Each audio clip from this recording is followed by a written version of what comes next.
Bismillahirrahmanirrahim. Assalamualaikum warahmatullahi wabarakatuh. Halo teman-teman, kembali lagi di channel Belajar Itu Asik bersama Kak Septi. Nah, kali ini aku akan membahas tentang karakteristik makhluk hidup. Coba sebelum masuk ke materinya, apa sih makhluk hidup itu? Coba kita amati keempat gambar ini. Gambar pertama ada gambar manusia. Terus yang kedua ada gambar kucing atau hewan. Yang ketiga ada gambar bakteri. Dan yang keempat ada gambar tumbuhan. Nah, keempat gambar ini dikatakan sebagai makhluk hidup. Kenapa? Karena mereka merupakan organisme yang memiliki sifat hidup. Sifat hidup itu apa? Nah, seperti ini sifat hidup. Yang pertama, ada bernafas. Makhluk hidup mempunyai organ masing-masing untuk kegiatan pernapasan. Ada yang melalui kulit, paru-paru, insang, trakea, dan sebagainya. Bernafas salah satu faktor penting dalam makhluk hidup. Udara yang dihirup akan masuk ke dalam organ pernapasan dan akan terjadi pertukaran antara oksigen dan karbon dioksida. Selain itu, udara yang masuk membawa energi yaitu energi kimiawi. Energi tersebut akan dibutuhkan saat proses aktivitas tubuh, bisa pencernaan makanan, peredaran darah, ekskresi, dan lain-lain. Organisme yang bernapas melalui kulit itu contohnya seperti cacing. Nah, cacing ini dia bernapas melalui kulit.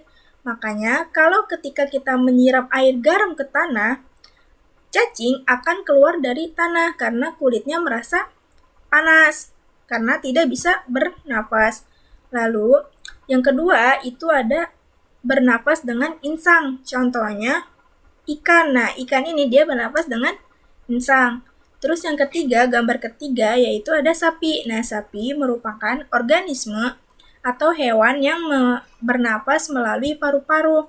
Ada juga manusia, terus burung pun juga bernapas dengan paru-paru. Terus yang keempat yaitu ada kupu-kupu. Nah, kupu-kupu ini dia bernapas melalui trakea. Dapat dikatakan makhluk hidup. Yang kedua adalah bergerak. Organisme dikatakan makhluk hidup jika ia dapat bergerak. Makhluk hidup bergerak untuk dapat berpindah dari satu tempat ke tempat yang lain. Makhluk hidup membutuhkan alat bantu gerak untuk bergerak. Alat gerak tersebut bermacam-macam seperti manusia dan hewan biasanya menggunakan alat gerak kaki untuk berjalan dan berlari. Selain itu, hewan juga ada yang menggunakan sirip untuk berenang dan sayap untuk terbang. Nah, contohnya, organisme atau makhluk hidup yang bergerak menggunakan sirip itu seperti ikan. Nah, ikan ini dia mempunyai sirip untuk berenang. Terus manusia, dia mempunyai alat gerak kaki untuk berlari dan berjalan. Terus yang ketiga itu ada kupu-kupu. Nah, ia memiliki sayap untuk terbang. Nah, yang ketiga ada membutuhkan makanan. Makhluk hidup pasti membutuhkan makanan untuk bertahan hidup. Makanan berfungsi untuk menghasilkan energi, pertumbuhan, dan menggantikan sel tubuh yang rusak. Makanan dapat mempengaruhi pertumbuhan dan perkembangan makhluk hidup. Nah, jika makhluk hidup tersebut tidak membutuhkan makanan, maka makhluk hidup tersebut akan mati karena makanan itu merupakan sumber energi bagi makhluk hidup. Nah, yang keempat ada tumbuh dan berkembang. Makhluk hidup dapat bertumbuh dan berkembang. Biasanya, pertumbuhan makhluk hidup dapat diukur menggunakan angka atau jumlah. Misalnya, tinggi makhluk hidup dan berat makhluk hidup. Selain itu, perkembangan tidak dapat diukur tetapi dapat dilihat tanda-tandanya. Misalnya, pikiran lebih dewasa, lebih cepat berlari bagi hewan, dan sebagainya. Contohnya pada gambar ini. Nah, ini pada usia bayi dikatakan tinggi manusia sekitar misalnya 15-20 cm. Nah, ketika ia masuk usia anak-anak, tinggi manusia itu akan bertambah menjadi misalnya 40 cm atau sampai 50 cm. Nah, ketika usia remaja, ia akan bertambah lagi, terus bertambah. Nah, lalu perkembangannya itu apa? Nah, misalnya dari ini, misalnya perkembangannya di usia remaja udah tumbuh jakun, terus ototnya lebih besar, dan lain sebagainya. Selanjutnya ada iritabilitas atau peka terhadap rangsangan. Reaksi ini dapat terjadi jika ada rangsangan dari lingkungan. Rangsangan itu dapat berupa panas, dingin, bau, gravitasi, dan sebagainya. Nah, contohnya pada gambar. Nah, gambar ini merupakan tumbuhan putri malu. Pasti sudah pada tahu kenapa putri malu ini jika disentuh, ia akan menutup daunnya.